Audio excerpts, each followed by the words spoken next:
Assalamualaikum warahmatullahi wabarakatuh. Kali ini kita akan belajar tentang replikasi dan peranan virus dalam kehidupan.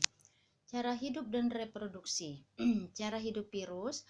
Virus hanya dapat hidup di dalam sel hidup organisme tertentu yang cocok. Bila sel hidup yang ditumpangi mati, virus pun akan mati. Sel hidup yang ditumpanginya disebut dengan sel inang. Sel inang bisa uniseluler, makhluk hidup yang disusun oleh satu sel, bisa juga multiseluler, makhluk hidup yang disusun oleh banyak sel.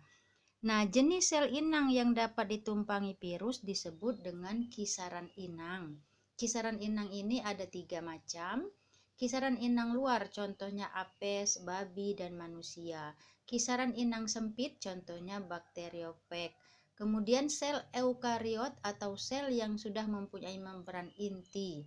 Contohnya adalah virus HIV yang menyebabkan penyakit AIDS.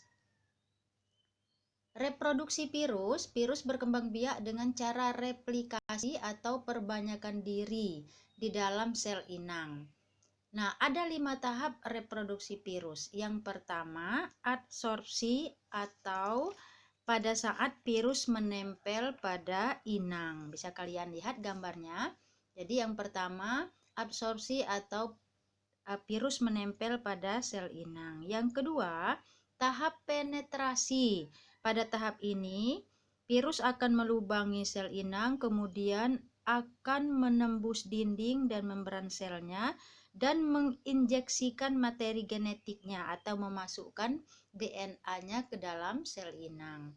Yang ketiga, tahap sintesis atau eklipase. Pada tahap ini, DNA sel inang akan dihidrolisis dan dikendalikan oleh DNA virus. Nah, virus akan membentuk bagian-bagian tubuhnya di dalam sel inang. Yang keempat yaitu tahap pematangan. Pada tahap ini, semua bagian-bagian virus sudah terbentuk dengan sempurna.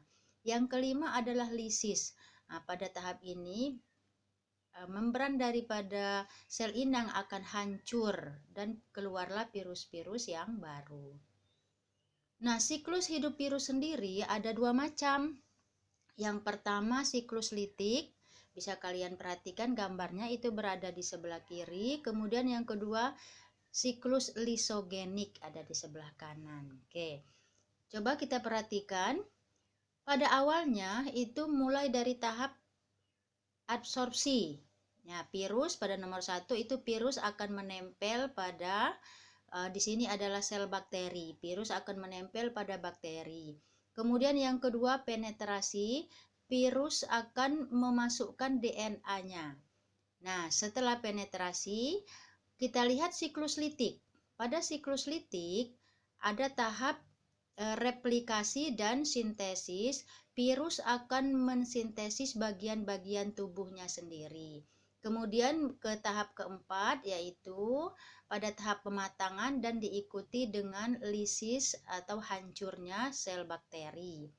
Nah, sedangkan kalau siklus lisogenik setelah tahap penetrasi, maka DNA virus akan bergabung dengan DNA bakteri. Kalian lihat di situ pada nomor 3, terbentuklah propak. Propak itu gabungan DNA virus dengan DNA bakteri. Selanjutnya pada nomor 4, kromosom yang telah tersisipi, propak mengadakan replikasi. Jadi dia membelah diri terus-menerus. Nah, kemudian pada tahap yang kelima, ini pada kasus yang jarang terjadi, propak tadi bisa memisahkan diri dari kromosom virus. Jadi itu siklus litik dengan siklus lisogenik pada virus. Peranan virus dalam kehidupan. Yang pertama, peranan yang menguntungkan. Nah, satu dalam teknologi rekayasa genetika.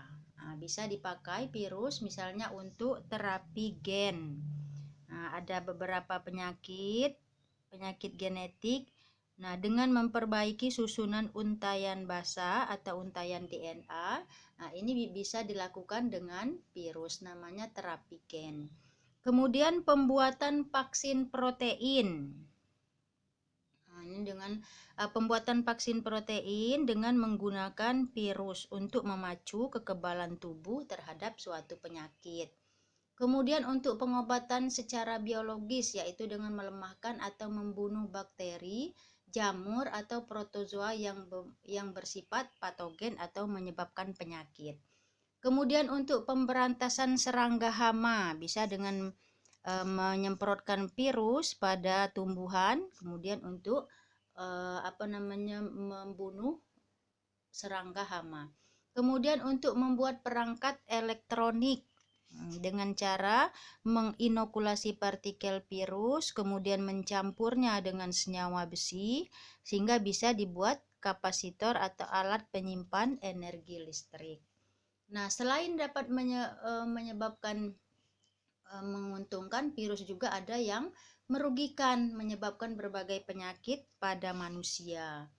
Misalnya penyakit gondongan, itu pembengkakan kelenjar ludah, menyebabkan rasa nyeri dan sakit ketika menelan makanan. Nah, itu disebabkan oleh virus. Kemudian ada lagi herpes, ya, menyebabkan penyakit herpes.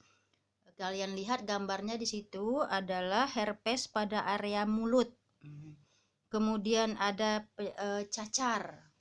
Ada cacar variola, kemudian ada cacar air varicella.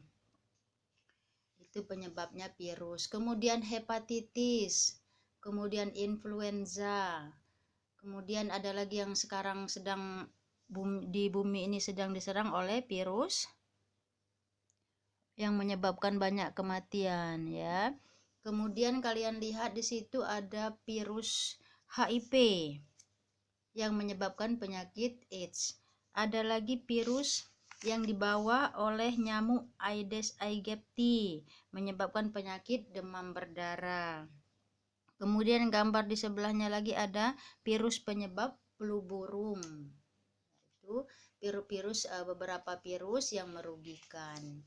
Ada lagi virus campak, kemudian penyebab polio, kemudian virus penyebab tumor, penyebab kanker, kemudian penyebab chikungunya, ebola, dan lain sebagainya. Nah, selain menyerang manusia, virus juga bisa menyerang hewan, misalnya rabies. Kemudian rabies ini bisa ditularkan juga ke manusia. Kemudian penyakit kuku dan mulut bisa menyerang pada hewan ternak seperti sapi, kambing, kerbau, dan hewan liar yang lainnya.